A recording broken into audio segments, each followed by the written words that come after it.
இன்றைக்கி ஒரு குட்டி கதை சொல்கிறேன், கேளுங்க. டைம் இருந்தால் கேளுங்க, டைம் இல்லாட்டி தள்ளி விட்டு போய்க்கிட்டே இருங்க. முந்தியெல்லாம் பழைய காலத்தில் கல்யாண வீட்டுக்குன்னு போனோம்னா எல்லோரும் அவ்வளோ ஒரு முகத்தில் ஒரு புன்னகை, ஒரு சிரிப்பு இருக்கும். ஏன்னா பார்க்காத சொந்தக்காரெல்லாம் பார்க்குறோம். அதனால் எல்லாத்தையும் மகிழ்ச்சியாக பேசுகிறது, செய்கிறது, இவ்வளோ ஒரு சந்தோஷம் இருக்கும். அங்கே விளையாட்டு எல்லாம் கூடி வாழ்றது. கல்யாண வீட்டில் முக்கியமாக என்ன நடக்குதுன்னு எல்லோரும் கவனிப்பாங்க. இப்போ பார்த்தீங்களா, கல்யாண வீட்டுக்கு போங்களேன், ஒருத்தருக்கு ஒருத்தர் ஈகோ, ஒருத்தருக்கு ஒருத்தர் தாழ்வு மனப்பான்மை. கழுத்து நிறைய தொங்க நகை போட்டு வந்தால் பார்த்துட்டு வாங்க எப்படி இருக்கீங்கன்னு சிரிச்சுக்கிட்டு பேசுவார்.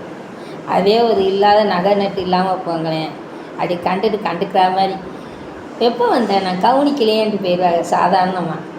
ஆனால் அவங்க மேலே நம்ம வச்சுருக்கிற பாசம் அவங்களுக்கு புரியாது, சொன்னாலும் புரியாது, அவங்க புரிஞ்சுக்கிற போகிறது இல்லை. ஆனால் அவங்க நம்மளை பார்த்துக்கிட்டு கண்டுக்கிறாமல் போங்கிறது கூட பரவாயில்ல. அதை ஒரு இதாக பேசலை, அவங்களுக்கு ஒரு வேதனை, ஒரு கண்ணீர், அதை யாராலையும் அதை புரிஞ்சுக்கிற முடியாது. மனம் விட்டு ஒன்றுக்கு ஒன்று பேசுகிறது.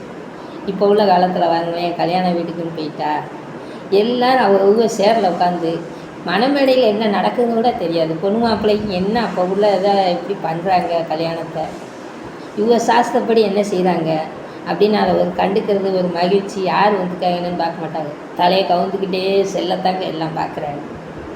செல்லம் பார்த்துட்டே வந்துடுவாங்க. சொந்த வந்தம் யார் வந்திருக்கா, எப்படி இருக்காங்கன்னு ஒரு ஆனந்தமும் கிடையாது. இன்றைக்கி இவங்களை பார்த்தா அவங்கள பார்த்தங்கிற ஒரு சந்தோஷமும் கிடையாது.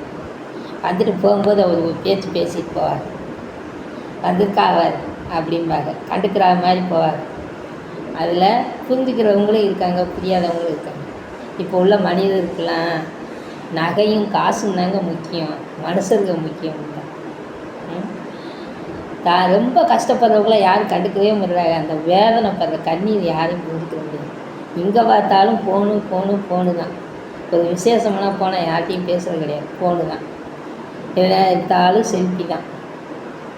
அந்த காலத்துலலாம் குங்குமம் மறைச்சி இதில் தான் வச்சுருப்பாங்க, பார்த்துட்டிங்களா? மரப்போடில் குங்குமம் இருக்கும். அந்த குங்குமத்துக்கு அவ்வளோ விசேஷம், அந்த மரப்போடுக்கும் அவ்வளோ விசேஷம். இப்போ எல்லாம் பார்த்தீங்கன்னா விதவிதமாக வெள்ளி, சில்வர், அந்த மரக்கூடுலேருந்து இருக்கிற குங்குமத்துக்கு விசேஷம், மதிப்பு. இன்றைக்கி அந்த குங்குமத்தை யாரும் மதிக்கிறது கிடையாது, பார்த்தீங்களா? எங்கே பார்த்தாலும் ஸ்டிக்கர் கலர் கலராக போட்டு வைக்கல, ஒன்றுமே இல்லைங்க. அது ஒரு வெல்வெட்டு துணி தாங்க, அந்த துணியை தாங்க அச்சடித்து பொட்டாக வைக்கிறாங்க. வெறும் பேப்பரில் இந்த ஜூனாவை தடவி எடுத்து கலர் கலராக ஸ்டிக்கர் வைக்கிறாங்க, அதுதான் வைக்கிறாங்க. இந்த குங்குமத்தை இப்போ யாரும் மதிக்கிறது இல்லை. அந்த பழைய கூடும் இப்போ பார்க்குறது இல்லை. அந்த கூடுக்கு அந்த குங்குமத்துக்கு இருக்கிற மகிமை இன்றைக்கி யாருக்கும் காணாமையே போச்சு. இதே தான், சொந்த பந்தமும் காணாமல் போச்சு. இன்றைக்கி ஒரு ஸ்டேட்டஸ் போயிருக்கேன், ஒரு விசேஷ வீட்டில் சொந்த பந்தமெல்லாம் கூடி விளையாண்டு கபடி விளையாடுறாங்க. அந்த காலத்து விளையாட்டெல்லாம் இன்றைக்கி காணாமல் போச்சுங்க. இன்றைக்கி எங்கே பார்த்தாலும் சொந்த பந்தத்தில் உனக்கண்ணே எனக்கண்ணே இருக்காங்க. அந்த காலத்தில் கூடி விளையாடுறது சந்தோஷம், மகிழ்ச்சி. அந்த கல்யாண விசேஷத்தையே மறக்க முடியாது வாழ்க்கையில், அப்படி ஒரு இதாக இருக்கும். இன்னும் ஒன்று போட்டிருக்கேன், இந்த கழுதை ஸ்டேட்டஸ் போட்டிருக்கேன். நம்மளாம் சிறுநீர் போகிறது, நம்மளாம் இருக்கிறது விலை மதிப்பே கிடையாது, இல்லாத அளவுக்கு நம்ம இருக்கிறோம்.